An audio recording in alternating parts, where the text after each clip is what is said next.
Record and get started. So, hi everyone. Welcome again to the Teach Your Child Anything podcast. I am Sigal, and I have a really special guest with me today. I have Danilo Cuellar today with me to talk about Teach Your Child chess, a subject that is very close to our family's heart. Let me tell you a little bit about Danilo. So Danilo is the founder of Danilo's Chess Academy and Danilovich Chess YouTube channel and Facebook page. He has been passionate about chess ever since he was 12 years old. I want to hear all about that. And his enthusiasm has not abated since. He studied chess during his teen years, devouring many chess books, which I'd love to hear about as well. And he devotes his time to teaching chess classes these days to children and adults. And he teaches in-person, group and private classes, as well as online group and private classes via Zoom. And for Danilo, chess is life, and I'm quoting. So welcome, Danilo. It's good to have you with me today. I have a little surprise for you.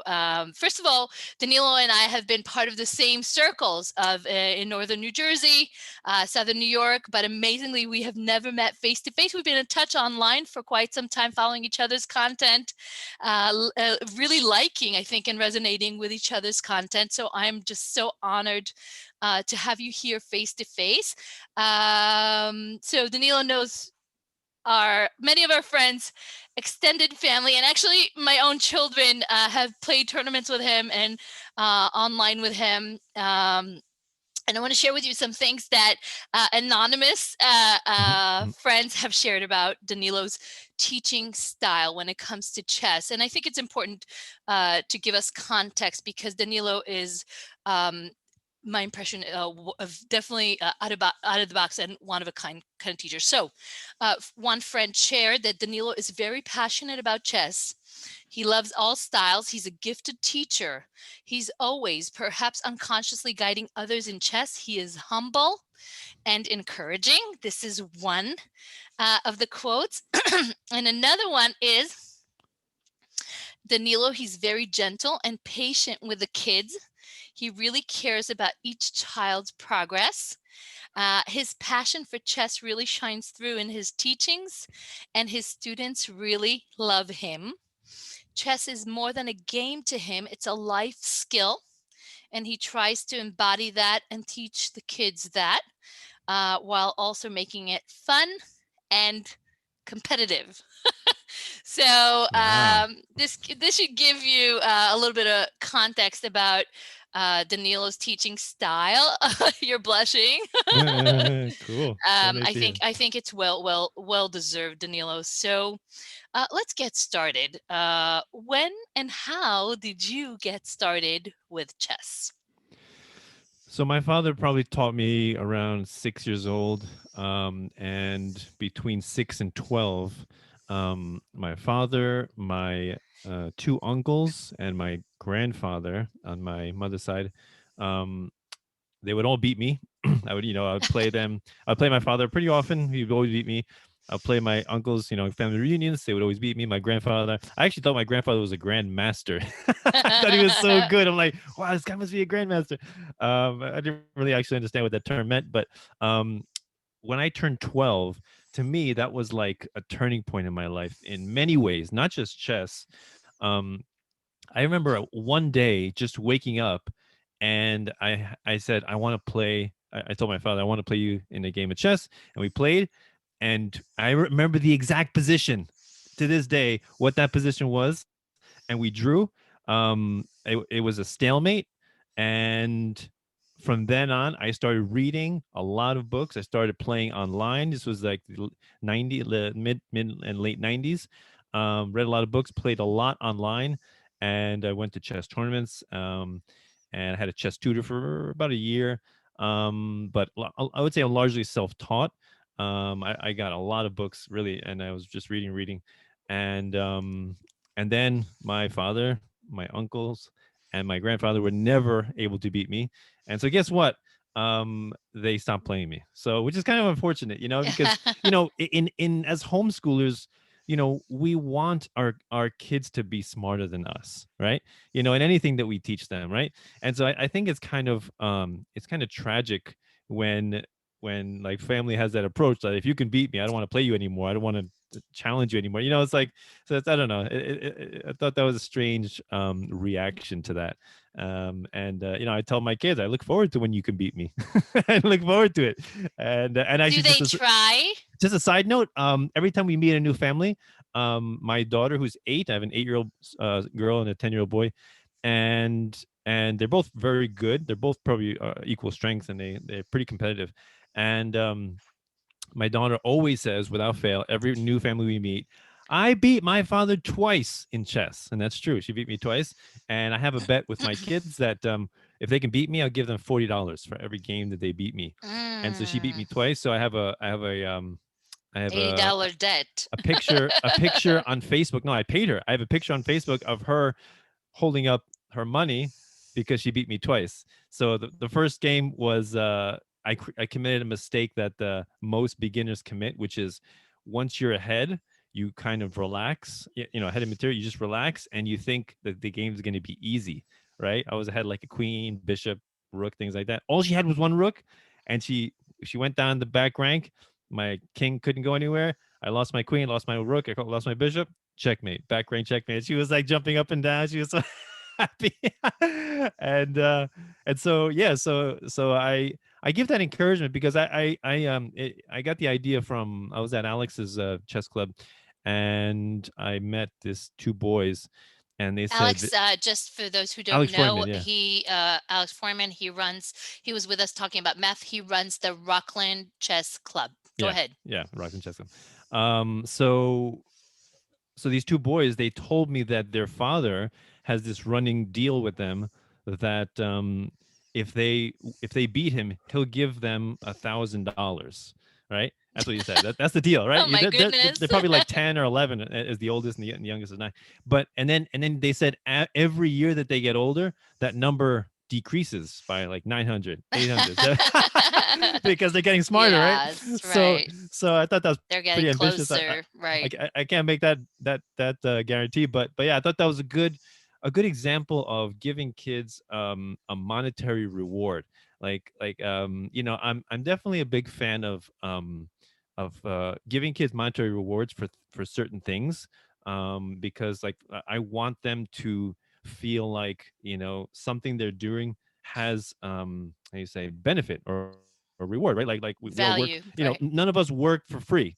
We Yeah, work and we want to get compensated, and I think that's a great lesson to give to kids. And so I'm trying to use that incentive not only to improve their chess but also teach them work ethic and professionalism, because they actually help me in my chess classes, and I pay them if only if they do a good job and they're professional in my chess classes. I pay them, so it's like their first job, right?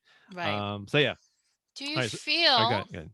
do you feel that every child should engage with chess? And if so, why? And if not, why? Yeah, no, yeah, definitely, I definitely do.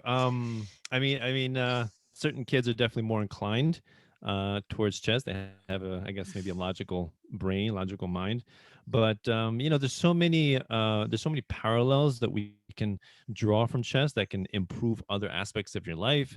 Not Can you only give just us an example or two? yeah. So yeah, just for example, memory, improving your memory, improving your ability to calculate, complex calculation trees, um, and then the idea of making a decision, following through with it, and accepting the consequences.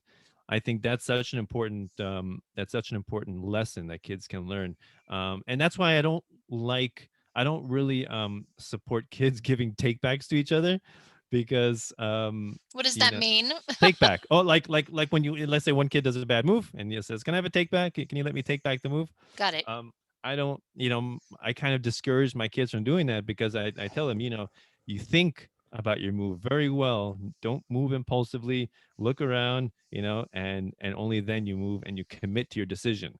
And if it's a mistake, then you own up to the mistake and you learn from it, right? Yeah. So in take backs, we don't have take backs in life. You make it, Yes. I love that. you make a bad business decision, you can't ask for a take back. Right. you know so I think that's such an important aspect of chess. So, you think that all kids should be exposed to chess Oh and yeah, should try to engage in it?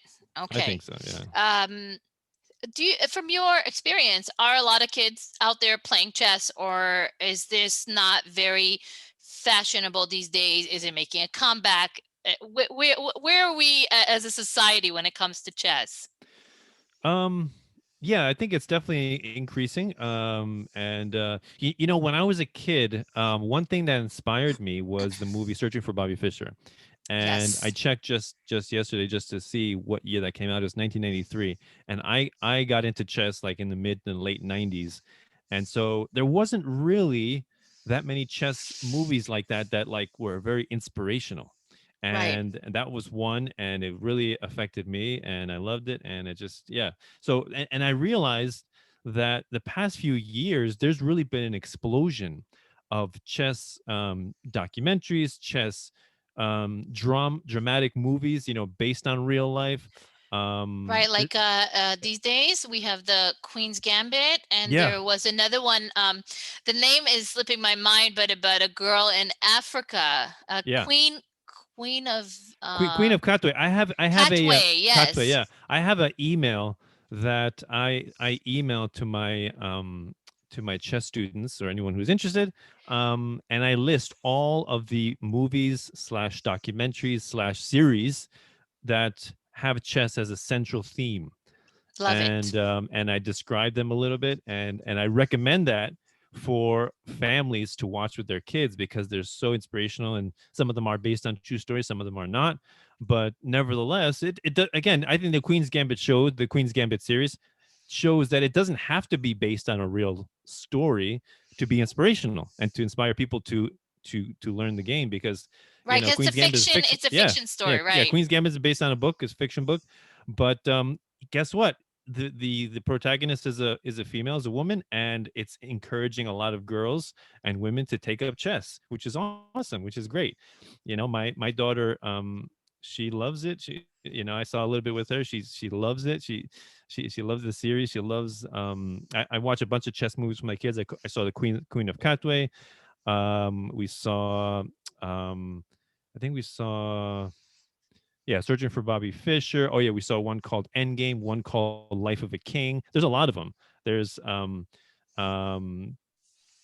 what else? Endgame, Life One, of a King. yeah, Okay. yeah, yeah. I can send you this list. Critical Thinking just came out. John Leguizamo, Yes, that just came out this get me year. on that newsletter ASAP. So I just want to share with you. Yeah. I think you know, but if you don't, I don't know how to play chess for my life. My children have been begging me and trying to teach me. Wow, Um, really? it's just not what Okay. my what I'm really good at, unfortunately, or at Okay. least I admit I'm very bad. Their father is the one that taught them chess and is very passionate about chess. And obviously, when you have an enthusiastic parent, it's contagious. So, Cool. but I am. Because I want to support them in this journey. And I think many parents feel this way, because even parents that know how to play chess, at some point, if your child keeps learning this skill, at some point they will surpass you, Right. oftentimes. And that's something, but you still want to be supportive, and you want to show them movies and books and Mm. whatever you want to expose them to. So, question: what's a common mistake that you see parents make when it comes to their children learning chess or playing chess? Hmm. Common mistake. Well, I tell a lot of parents of kids that the parents would like to get their kids interested, and maybe at the very beginning, and I say one thing that you can help encourage their interest is to always. Well, first of all, you have to purchase a good quality chess set. I had a student recently in my adult class. She said, "Is it important to buy a good quality chess set?" And And what is a good quality chess set? um, So I always give this product on Amazon. It's called a triple weighted tournament chess set with a carrying case, about $36. Triple weighted pieces, roll up board, and a roll up nice tournament board, as well as a carrying case. And the reason I love that product is because if you buy a chess set um, that doesn't have a carrying case, usually you store the pieces in like plastic bag, right? Plastic bag breaks, gets very annoying. So this portable bag has like little zipper compartments for the pieces. Excellent. I've recommended that product so many people. I have a bunch of them myself. I love it. I always have. I tell people at all times I have at least 2 tournament chess sets in my trunk for emergencies. But when I'm teaching, I probably have like 10 in my trunk. Mm, got it. Okay. But yeah, so that's one thing. And the other thing is always have a chess set up in your house. If you want to encourage your kids to play Yes. chess, have it set up always, because when your child wants to play chess, if it's rolled up, locked up in a closet, or put in a closet, they got to have the effort to take it out. And so it kind of dissipates the allure of it, right? So So having have it like a chess station open all the time, sure, yeah. an invitation to Yeah, play. I have Yes. a wooden a small wooden board from Peru. I'm half Peruvian, right? My father's Peruvian, so we got this small wooden board, and it's got nice inlaid drawings around it, but also has inlaid squares, so a checkerboard, and so we always have a chess set up on that, and yeah, and so it's easy for my kids to just sit down and play. you know. And do they do that often? Yeah, so part of our homeschooling, chess is definitely a big part of our homeschooling. I use the Coach Jay's Chess Academy. I also use online resources such as Chess Kid, chess.com, and Lead Chess. I make sure that they have many correspondence games going to keep their minds active. We don't always have a chance to do like tournaments, things like that, where they can sit down a long period of time. But at least they have correspondence games going, and Can you share correspondence games means that they oh, are ongoing games with external persons from the house, like not. yeah, so yeah, correspondence game is a very slow game, and usually the typical time control for a correspondence game is you get 3 days to make one move. Oh, So it really? can go as slow as like you get 14 days to make one move. And the reason that I like that is a few reasons. Number one, because again, you don't always have time to sit down and play, hours and hours, long drawn out session of chess. And the other thing, it keeps your mind active, in the background. You're kind of thinking about these positions constantly, which is pretty good. And you're thinking deeply about one move, right? Too much quick chess kind of it loses the player loses the ability of thinking deeply about just one move, which is it's a really good thing, a really good habit to get into. So oh yeah, and the other thing is um you got to make sure that it's a time. Like you can also set it to unlimited time control, which I don't like because I want there to be a limit. So yeah, so that's why I love correspondence. So I have a bunch of them for my kids going on as well. And yeah, chess is a very big part of our homeschool. Oh, the other thing I wanted to say is I tell them I want them to play at least 3 games with each other every day. Three Uh-huh. games. And so Tammy Romero, right? So Yes. they're a big chess playing family. And when I told her this, she kind of said, "Oh my goodness, that's like that's what she said. That's like really strict or harsh." She's like, "Because my kids are very competitive when they play each other, and somebody ends up crying, and the same thing with me. Somebody ends up crying sometimes. But again, that teaches another lesson, which is how to be a good loser and how to be a good winner. Very important Yes. lesson. Very important lesson, and it can be tough on the kids, especially if they're very competitive. But I think that's something a very useful skill to have in life is how to be a good loser. Let's talk about that for a second. How do you teach a child to be a good loser and to handle losses? Yeah, yeah. I mean, I'm big on having the kids shake hands, before and after the game. Very very important. Establishes good sportsmanship and good just good behavior. So yeah, it's so important to have Do the you kids comfortable with loss. do you often encounter tears and Oh yeah, crying? oh yeah, oh It's yeah, and so that's it's why part of the journey and of, I that's why guess. Tammy feels feels sorry for my kids. She's like, oh my goodness, I don't know if I can put my kids through that. She's like, she hates seeing her kids, fight and be mad, and one of them ends up crying. But I think in that way, I say chess is life, and that's analogous to life. When something it doesn't go your way, um, you feel bad, you feel really sad about it, and sometimes you end up crying. But you got to pick yourself up and you got to keep going. Yeah. One of my favorite Japanese proverbs is fall down 7 times, get up 8 times. Right? Right. Got it. Okay. Just a second, please. Okay. Yeah. Ima, I don't know. Somebody's making noise somewhere. Okay. So, what are the main difficulties that you notice your students encountering when it comes to engaging with chess, and how, what do you think can be done to overcome these challenges? So granted, you may have beginner students, intermediate students, or advanced students, and they have different challenges, Yeah. but maybe you could chime in about that. Yeah, I can give you some basic things I see, mistakes that beginners do. One of them, especially when they're just beginning, like little kids, they have this idea that the goal of chess is to capture all the pieces. Okay. when the goal of chess is checkmate, right? And so yeah, so that's kind of a funny thing. They just capture all the pieces, and then the other person has a king left, and then what usually ends up happening, because the person who captured all the pieces has so many pieces, then those pieces are so powerful, restricting so many squares. Very often, the other side ends up in stalemate, and it becomes a draw. And it gets sad because I captured all their pieces. That's one thing. The other thing um, is I tell people that chess is a very psychological as well, in that when a beginner sees a possibility either for a check to make a check or to make a capture, the beginner most often does it. They say, I can capture your piece, so I will capture your piece, right? Or I can check, or I will check. And that's not always the correct thing, right? So you have to evaluate each position, and you have to think, does this check or capture improve my position or improve my opponent's position? Because sometimes it will improve your opponent's position, and you don't want to do that. So sometimes I tell my students, if your piece can capture another piece, like of equal value, sometimes psychologically speaking, it's better just to leave it there on limbo.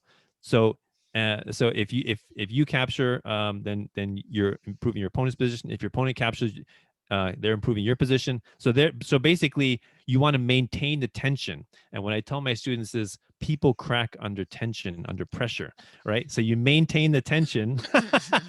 Like, this is my style of chess. Everybody's got their own style, but I'm very much a positional player. I'm not a fan of. I saw one of your questions from Barack was, "What's your favorite opening?" We can talk about chess Yep. 960. I can tell you about that. But the way I characterize my chess style is, there's a world champion called Tigran Petrosian, and his nickname was the Iron Petrosian, right? Because his style was like a boa constrictor, right? So he would, in the sense that a constrictor would not squeeze all the time, but as the prey inhales, it squeezes a little bit more. Prey exhales and then inhales, squeeze a little bit more, and eventually there's no room to breathe, and the prey perishes. So in the same sense in chess, the way I look at the board, I don't really look at pieces. I look more at squares. What squares do I control? What squares does my opponent control? And my goal is to control more squares slowly. I get, they make a bad little mistake. I control this square. I control this square. And slowly, eventually, they realize, I don't think I made any obvious mistakes, but why am I in a losing position right now? Right. so so that's kind of how I teach my students to look at the board, that you slowly improve your position, and then once you have a superior position, like, the tactics just flow naturally out of that. You don't have to make a brilliant sacrifice to win the game. You're just going to win because your opponent's so cramped and positionally lost that they have no more good moves to do. Got it. What is this is another question that actually my kids asked me.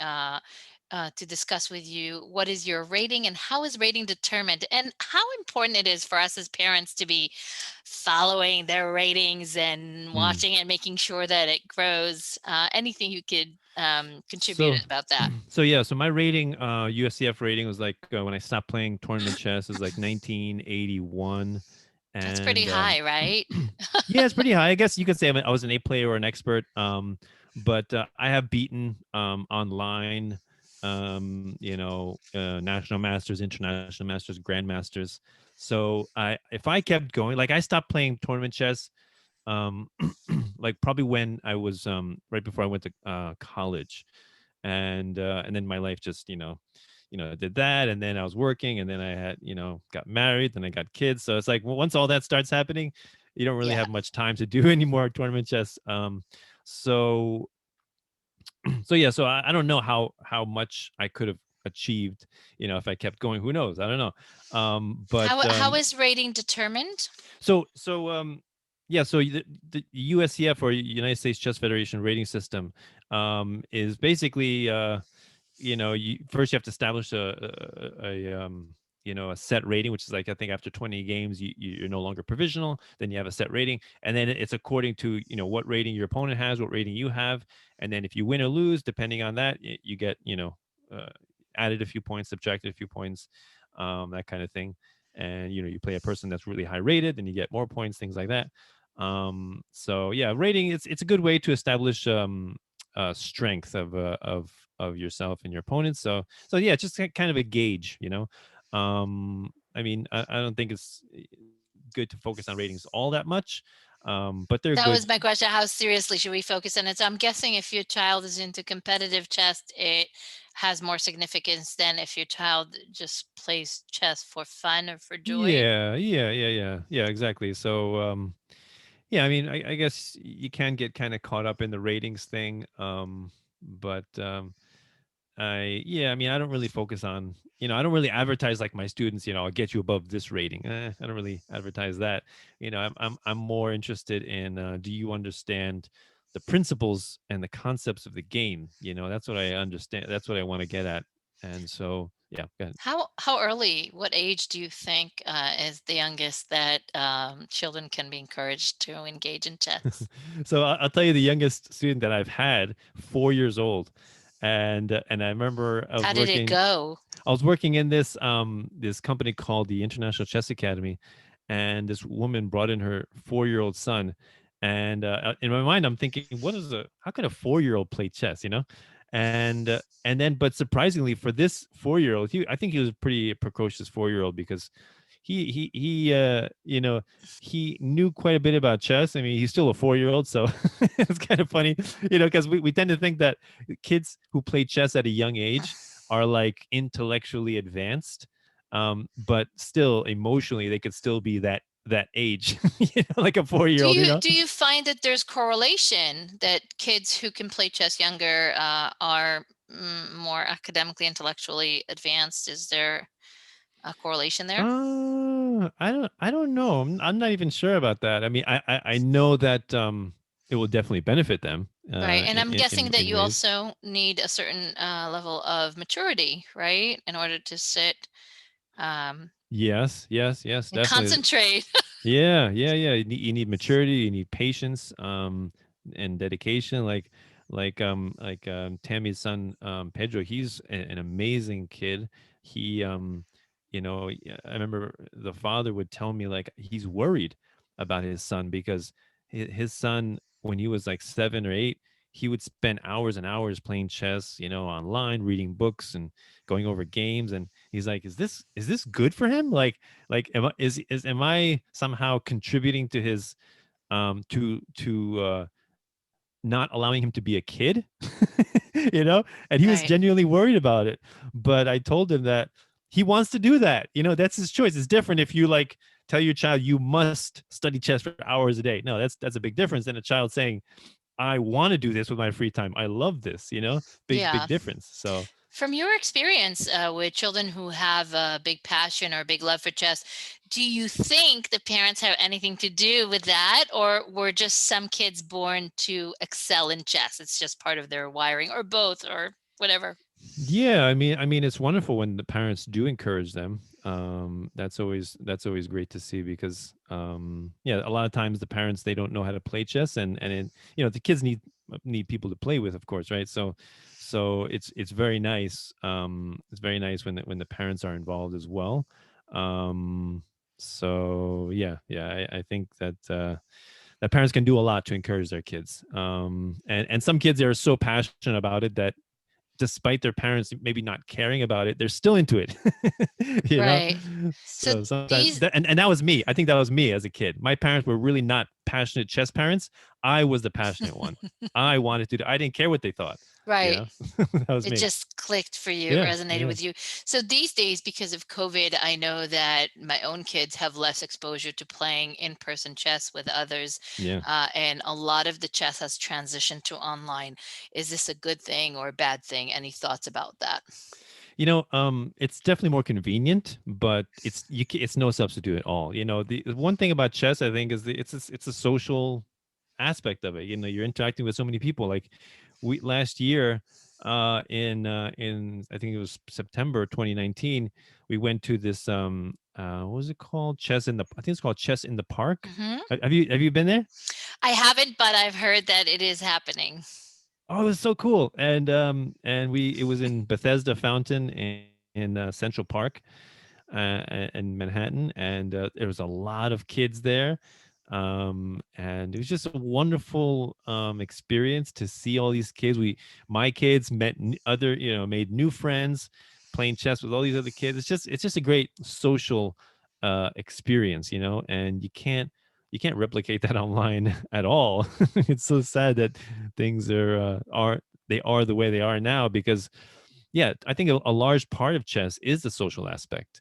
Yes. It's so, and I loved it. I loved traveling and meeting new families, meeting new kids, and just, yeah, I, Right. I I That enjoyed it. has it all come to a halt at this point? I think so. I don't see many people doing many in-person tournament. Yeah, every time I get an email about a chess tournament, it's always online, online, online. Right. Um, I would love to meet up in person to do a chess tournament for kids. So, I mean, I Yes. mean, I hope things change soon, but who knows? Do you feel, obviously you have a subjective opinion as a chess instructor, but do you feel that a child with basic skills needs a chess instructor to make progress, or could they make progress with online apps like Lee Chess, like chess.com and other chess apps? Yeah, some kids are self-driven, and they just have a natural love for it, and it doesn't matter what anyone says, they're gonna figure out, especially with the online resources that we have now. Like when I was a kid, online was just getting started. And I think I was kind of lucky in that because I spent hours and hours online. I loved it. My mother would hate it because I was in public school, and during school nights I would stay up like 1, 2, 3 in the morning playing Playing chess, and my chess. mother would be yelling at me, and I loved it though. That was my passion. I couldn't get enough of it. Um, and yeah, so some kids definitely have the passion, but If they're yeah, self-driven, right? And yeah. others would need the support of an instructor. Yeah, Uh, yeah. I think an instructor definitely helps you to hone your skills and focus on your weaknesses. But yeah. So yeah, it really depends on the child. So okay. yeah, Um, okay, go yeah, ahead. you know, go ahead, please. I I was cut just gonna you. say. I was just gonna say another thing I thought of was that chess books are excellent and Yeah, amazing. I'm a big fan of books in general. I have please an share. enormous library, you know, and that's one thing that the whole idea of ebooks and Kindle books and things like that. I love Can you owning share some titles that have worked well for you or for children or teenagers?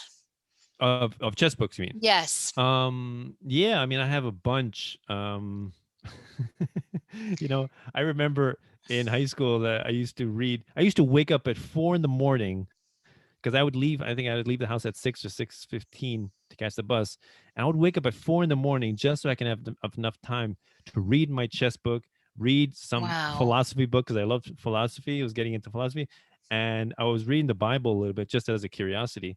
But I would just sit downstairs with my chess bored, eating my breakfast, everyone's sleeping, and I have my chess book and I'm just reading and I'm loving it. And so let me think of some titles. Well, for kids, I know now that something I didn't have as a kid was it's called I think it's called Chess Puzzles for Kids, and Mm. there's different similar books, chess exercises for kids, chess strategies for kids.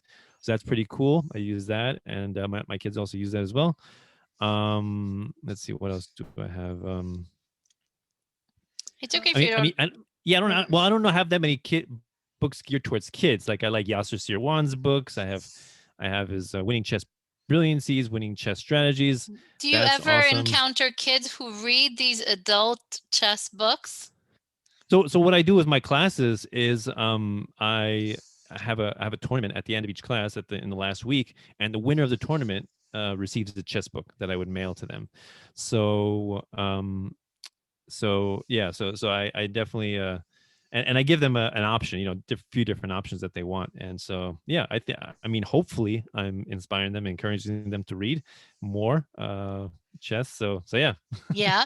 I'm hoping. Let's talk about students who are in the intermediate zone.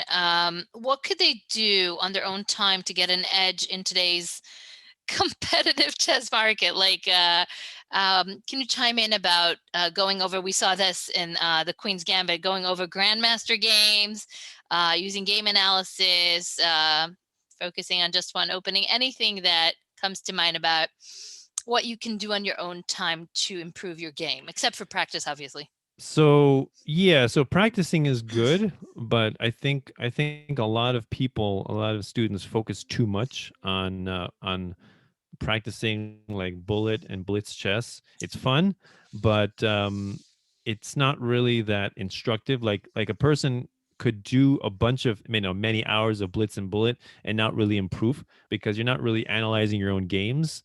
And that's where I think the improvement occurs. Like when I have a student, especially if they're kids, they often say, I won this game. Look at this game. I'm like, okay, that's good. It's good that you won, but really you learn more when you lose, right? So I want to see your losses. Show me your losses because those are Why do most you learn instructive. more? Why do you learn more when you lose?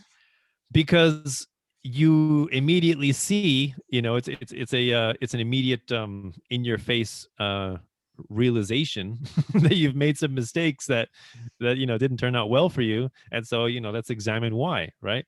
It's so important to, students are so excited to show me their wins, but I'm like, no, no, no, no, no, I want to see your losses. Show me your losses. That's the more important thing. Right. So it's Big. like your opportunity for growth or Oh from yeah, learning oh from yeah. mistakes. Oh, it's so important. Yeah. So yeah, that's Okay. that's that's one thing I try to focus is not so much focus on blitz and bullet, but also that's why reading chess books is so vital because and studying grandmaster games because you read slowly and you see how they think. Right? You see how grandmasters approach a particular position, and that's really how you improve, not necessarily playing in a blitz tournament. Okay. Yeah. Let's we spoke a little bit about girls and chess. How come there aren't many girls in the few chess tournaments that I got to go to? What's going on with that, and how do we get more girls to be Yeah, that's interested in this? that's a very interesting question. So Hikaru Nakamura, he's a big grandmaster, so top level super GM, and he was talking about this article saying about how the article he was reading said that the reason that more girls are not in chess is because of basically like social pressures and basically they have more obstacles to overcome or something like that. And his view was no, that's not that's not the reality. He doesn't think it's because of that or sexist type views. No, he doesn't think that. What he says is girls or yeah girls and women just have different priorities. And also our Hmm. brains I think are different in the way we view reality. And so, and not to say it's good or bad, of course, but just different, right? So like men, for example, are not as good at nurturing, being kind, loving, tender, caring towards the kids. It's more the women that tend to be like that. Men are more tend to be more stern and curt and just yeah, not as gentle and soft and loving, although of course there are exceptions. But But yeah, so the different tendencies. So he was saying that perhaps girls just are not attracted to the game as much as boys are for whatever reason. You can think of chess as being like a combative warlike game. Right. This army is against this army, and only one army will emerge victorious. And actually, I'll say one other thing. I mentioned chess is life, and some people draw the analogy that because in chess one person is the winner and the other person is the loser, then that necessarily translates to the economy and life. In that, in business, for example, one person will be the winner and one person will be the loser. And I think that's a completely wrong way of viewing the economy and business. I don't think there are winners and losers.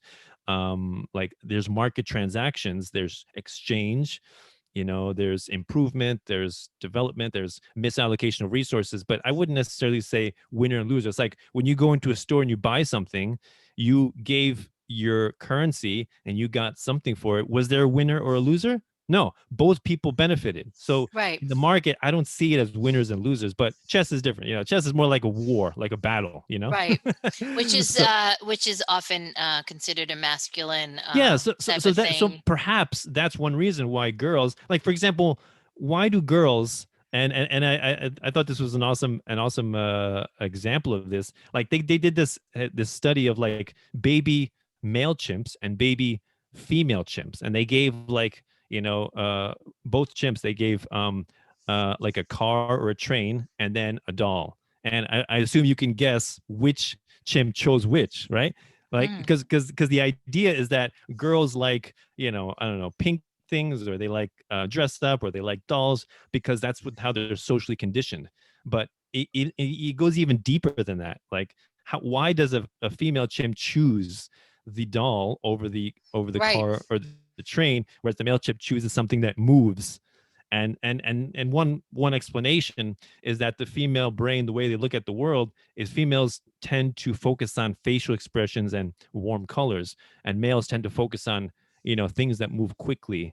So Yes. it's just fascinating. So that's one reason why I would give why yeah, chess is so much more popular with boys. But at the same time, my daughter is formidable.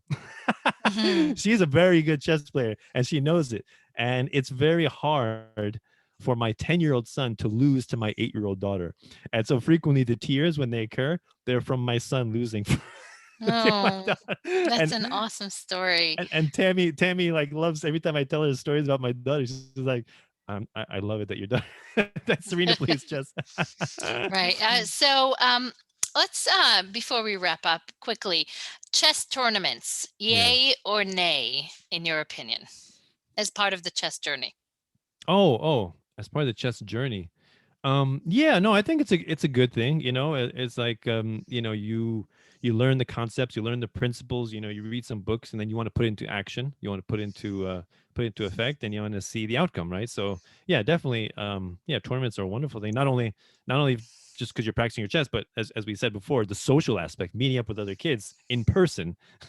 Right. I love that. So yeah. Do you ever see parents taking it too far and stressing their kids when it comes to tournaments? Um. I mean, I think some parents, they get so emotionally invested, Yes. in their kids like doing well in a particular game or a tournament. Like I'm sure you saw the movie Searching for Bobby Fischer. Okay, Yes. okay. So at the end, the final tournament, before the tournament, Josh, he meets up with his friend, and they say what they were doing in preparation for the tournament.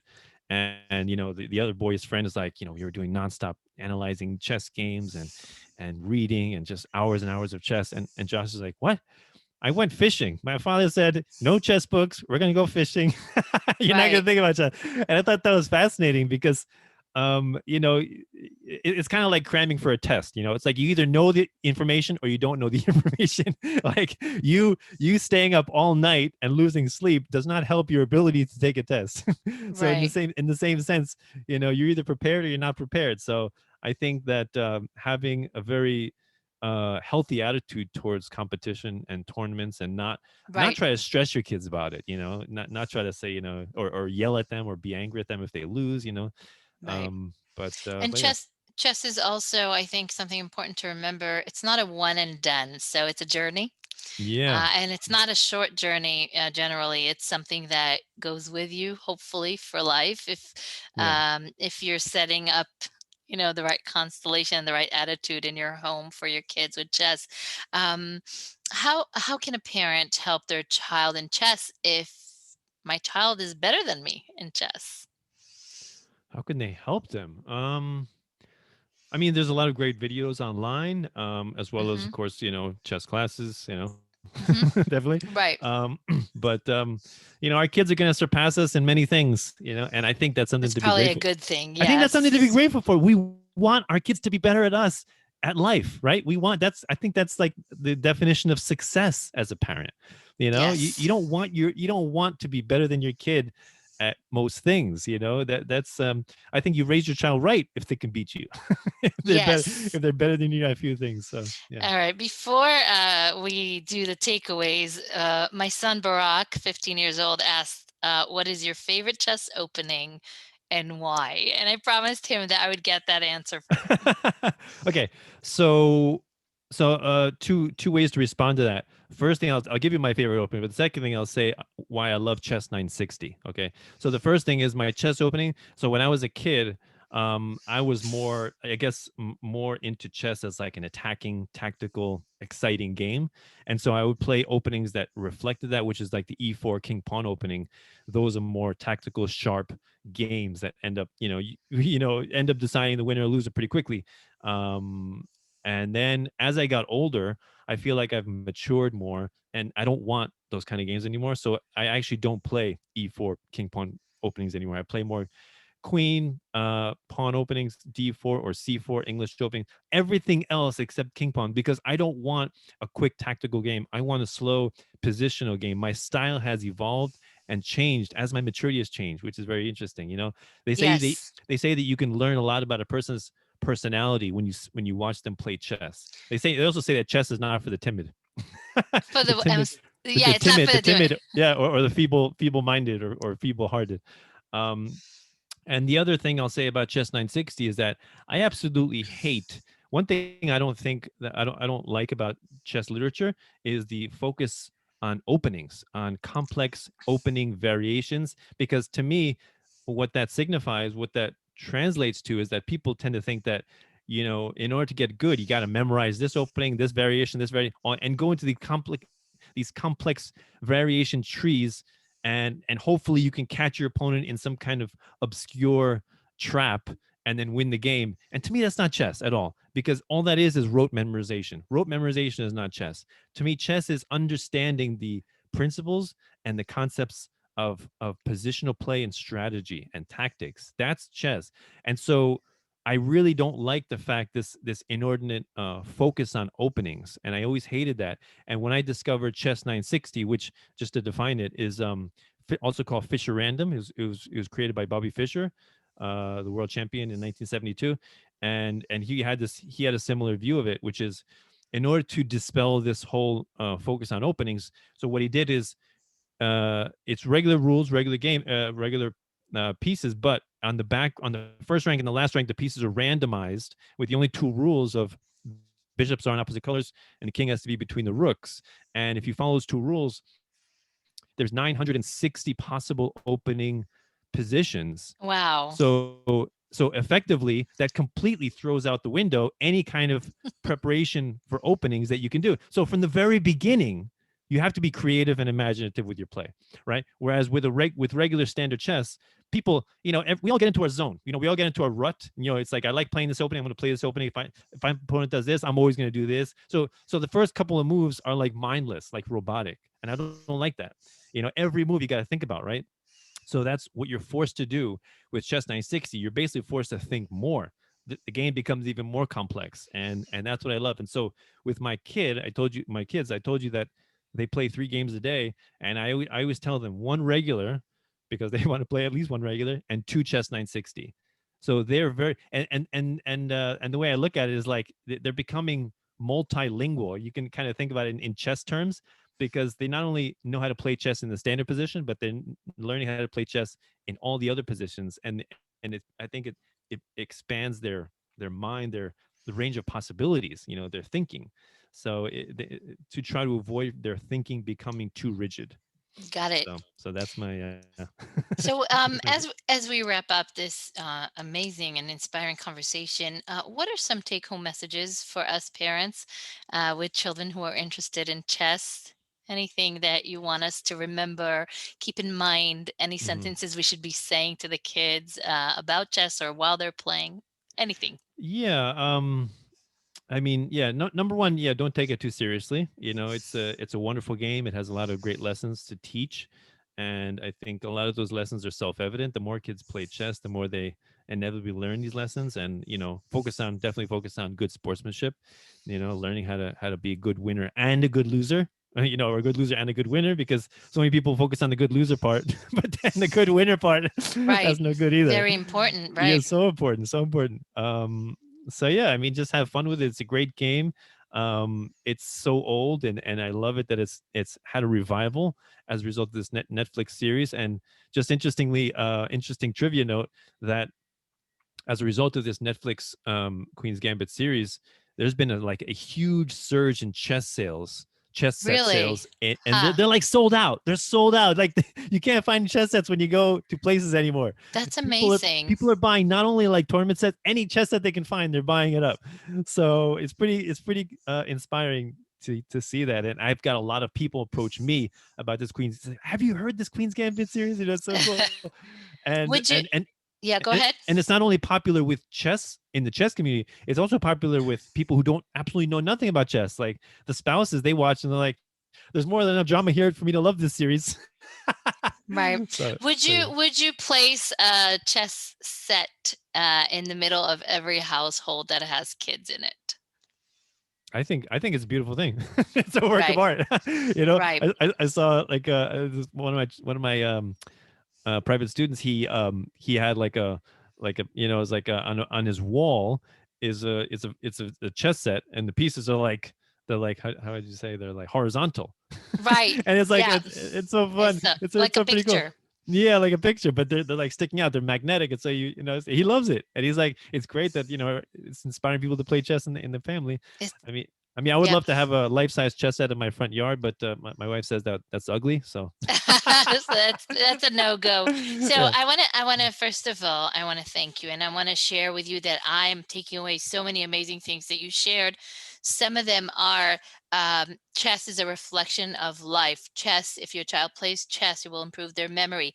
It will improve their calculating ability. It will improve their decision making and dealing with the consequences of their decision. You recommend setting up a chess set in the house. Don't keep it in the drawer. Bring it out into life and to be an invitation to play.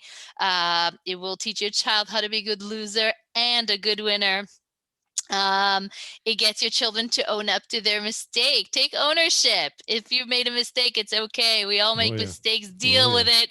And Hmm. if necessary, tears come down. I think eventually they mature and learn to deal with it, and better Sure. sooner than later. Hmm. There are no takebacks in life, so you recommend avoiding takebacks. Yeah. You shared with us there's an explosion in movies about chess. If you follow Danilo in his channels, which he's going to share with us in a second, where you could find him, he shares resources, chess movies, I'm guessing chess books, lots of things going on in the chess world once a parent opens up to it. So, Danilo, if anybody wants to reach out to you, either write you, connect with you, follow you, please tell us where. Please tell us where they can find you online. Yeah, so I'm on Facebook, Instagram, Twitter, Danilo Cuellar, and Facebook page Danilovich Chess on Facebook, and YouTube Danilovich Chess. I post I post videos of my kids playing chess in person, or Bug House, or I've posted a couple blindfold games actually with Tammy's son. Yes. He's an amazing. I've never met a kid that can do a blindfold game, and I did my first one with him. He was probably 8. Yeah, he was 8, and it was so much fun, so much fun. And we played after since then we played like four, and he's really very impressive with that ability. And he's actually awakened and inspired in me the desire to improve in that. And I've actually practiced that with my kids, and now they're inspired because they want to. My daughter has this goal that she wants to do a blindfold game longer than I've done it with him, like more moves. Like I've done it like maybe like 35 moves. That's like the longest game I've done with Pedro to checkmate to the end, not resignation, to checkmate. So yeah, very Yeah, inspiring. I think we need to bring Pedro on the podcast to bring Yeah, his side of the story. Danilo, yeah. thank you so much for inspiring us. You are such an inspiring person when it comes to chess and many other topics, but as far as chess goes, I love what you're sharing online. Please keep doing that because you're giving us parents tools and inspiration to keep this journey going. This is a gift that parents can gift their children. Danilo is available for lessons. Feel free to reach out to him. And thank you very much. To be continued soon in more chess interviews and conversations and dialogue. Thank you very, very much. Thank you so much for having me on. Of course.